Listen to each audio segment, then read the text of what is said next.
So Valley Club, turns out Emma Frost was just not cutting it on this Astral team.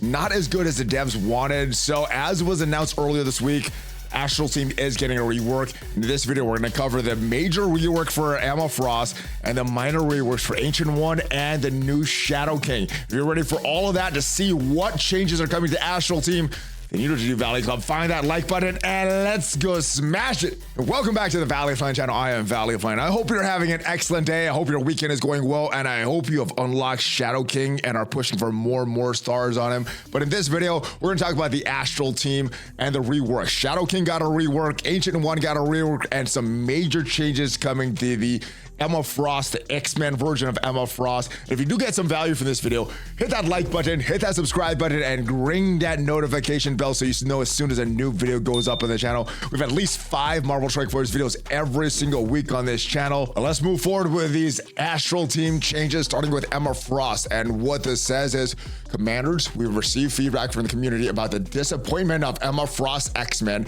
and how she's lacking some offensive capabilities. We reviewed her kit and made some key changes to help her offensively. We've raised her base speed, added bleeds to her basic, updated her special and ultimate so she can assist with getting rid of negative effects on enemies, and made her ultimate attack adjacent targets. So now she can help targeting the boss, Null, and Battle World faster with her Astral team and some X-Men allies. And what they also say is, while reviewing X-Men Emma Frost's kit, we also took a pass on the Ancient One and Shadow King to make sure they were hitting their goals for Astral. We made some tweaks to their kit as well as how they perform in Battle World, and the details of the changes are below. So the first big thing is their base speed went from 111 to 127. And if we go check out the stats table, we see that this X-Men version of Emma Frost before these changes, speed of 111, exactly the same as the old Emma Frost, which I guess is good for the thematic part, but the old Emma Frost did manipulate speed bar and the new one does not. So her speed is going to be 127, so it goes above the line of the average characters.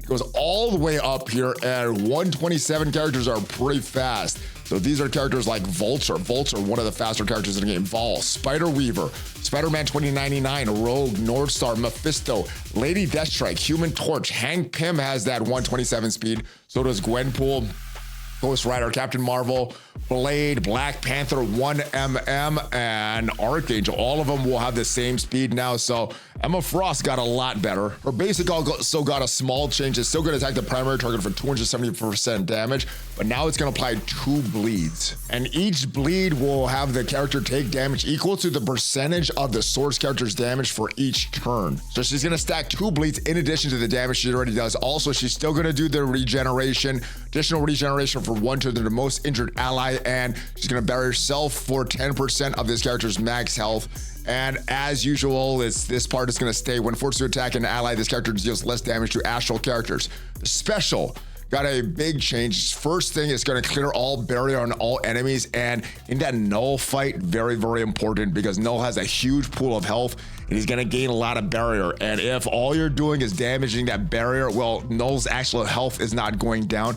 They could make it more and more challenging for you and your alliance mates to get that actual kill on Null, to get some valuable Null shards for killing him in that Battle World boss. So clearing all barrier, especially on Null, will be very, very important. And I like that this part is not just tied to Battle World. And I like that this next part's also not just tied to Battle World. So you're still going to attack the primary target for 250% damage, but then you're also going to flip all positive effects into negative effects. Kind of like that special for Doctor Strange, flipping the positive effects. Instead of all enemies, though, this is just going to be one enemy. But I think this is very, very good that it's not just Battle World. This part is, though, in Battle World, you're also going to fill speed bar for self and Astral allies and X-Men allies by 40%. So this is meant for the Astral team. I do like that there's this X-Men call out, and I'm not sure, I haven't done the theory crafting on it or the testing on it, but I think this may be like a design to allow you to have a couple extra teams. I'm not sure if Emma's gonna stay on this Astral team to get the most damage on Null, or you're gonna split up to 2 teams, keeping the 4-piece Astral and a decent X-Men team and getting some decent hits on Null instead of one big hit. Let me know your thoughts on what this means to you. Is this just a kind of a thematic call out, or will this actually have use in Battle World? The rest of the special will remain the same, still doing the big damage. ability block, defense down for 2 turns, mind control, all that's good. As we move on to the ultimate, you're also going to clear a barrier on all enemies with the ultimate as well, which is good. Again, for that null boss fight, you want to make sure that you're actually killing his health or reducing his health, not just reducing his barrier, because that health is going to be persistent between alliance mates attacks. That barrier will come back based on the barrier. Also, instead of just attacking the primary target, you're also going to attack the adjacent targets as well. Still going to do that 350% damage plus 10% of the target's max health is going to be removed. And then you're going to also clear 3 positive effects on the primary target as well. Now, in addition to all the effects that are still on the ultimate, you're just going to fill speed by self or astral X-Men allies by 20%. So getting more speed just like the ultimate. You're getting 40% in Battle World from the special. In the ultimate, you're getting 40% in Battle World as well, but you're getting 20% outside of Battle World. And this applies not just to Astral, but X-Men allies. So not sure if this will also mean an additional war team for you, or maybe an additional Cosmic Crucible team paired with some X-Men allies. But in Battle World, you're going to fill the speed bar by self and Astral X-Men allies by additional 20%. So it brings it for 40% outside in Battle World and 20% more speed for Astral and X-Men outside of war. And the passive got a little better as well. In Battle World, if this character has 3 or more Astral or X-Men allies, the maximum health that the boss null can lose per turn is increased by 50%. So yeah, this will help a lot of the effects if you're doing some percent-based damage. I don't know if you want to pair, you want to split the Astral team and maybe help with the Mephisto. He reduces like 50% health, so you'll be able to do a little bit more damage with this passive. Same thing with the Apocalypse, that big empowered basic does all that damage. So it's gonna increase the damage that Null can do, but there's still gonna be a cap on that damage that he could do. Non-mythic enemy characters still cannot have their speed increase except by positive effects and rage. So that is the change to Emma Frost. I think it gives her a lot more value in Battle World. Also extends a lot of bonuses to outside Battle World as well. And I do like the callouts in her kit. They were already there, but just the callouts to the X-Men, giving some theory crafting or some potential theory crafting down the road for this character. So she's going to be strong. Let me know how much this affects your valuation of Emma Frost as we move on to Ancient One. Only thing that got changed for her was her passive, Master of Mythic Art. So she's still going to flip heal block for self and all allies on turn. She's going to have on ally crit generate ability energy for self and all Astral allies. Has some great effects in Battle World and War when you have that awakened ability. But what she's going to do, she's going to gain 25% in crit damage. And in Battle World, Astral allies are also going to gain that crit damage. And she's going to gain 25% crit chance. And in Battle World, Astral allies are also going to gain that 25% crit chance. So more crit damage, more crit chance, not just for Ancient One, but extends to the rest of the Astral team.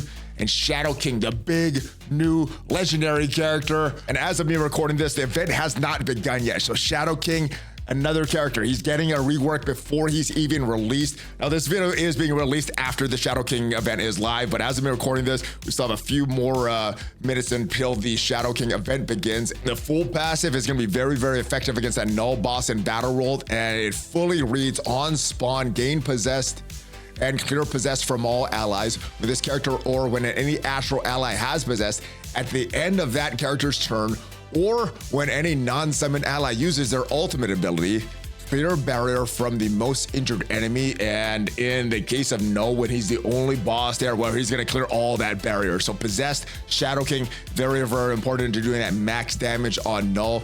You're still gonna attack the most injured enemy, 300% piercing, 50% range, steal 5% of that enemy's max health, redistribute to that possessed character. You're gonna fill the possessed character's speed bar by 15%, clear negative effect on the possessed character. Characters that have possessed cannot gain taunt, trauma, or stun. When an Astral character that has possessed died, apply possessed to a random Astral ally that does not have possessed. And in Battle World, this will also trigger when any ally uses their special ability. So not just the ultimate, very, very strong, got a little bit stronger. And I think the big thing about this is clearing the barrier as well. Battle World and War enemies cannot spawn with this immunity. But of course, as with every blog post, all the information in this blog is subject to change. So everything that we've said in this video also something to change as well. So hopefully these changes allow the Astral team to be used in more game modes, not just Battle World and War when they have awakened abilities. Maybe this will allow them to be used in Cosmic Crucible as well. I think the big thing is more barrier removed from a lot of these abilities, or from the enemies with a lot of these abilities now with these reworks. So that should make it easier for you to kill Null in that last boss, and hopefully gets you to that highest difficulty that you and your alliance can tackle. You can get all these Null shards, get that Null unlocked. So let me know what you think of these changes. And if you did get some value from this video, leave it a like. It is free for you. Tremendously helps the channel. And if you want to check out what to do to win in Arena, get those power cores, whether you're a brand new player, whether you're an end game player, or anywhere in between, check out the video up there. I'll see you guys next time. Have a great weekend. Have a great rest of your day. Hulk fist bump, Valley Flying out.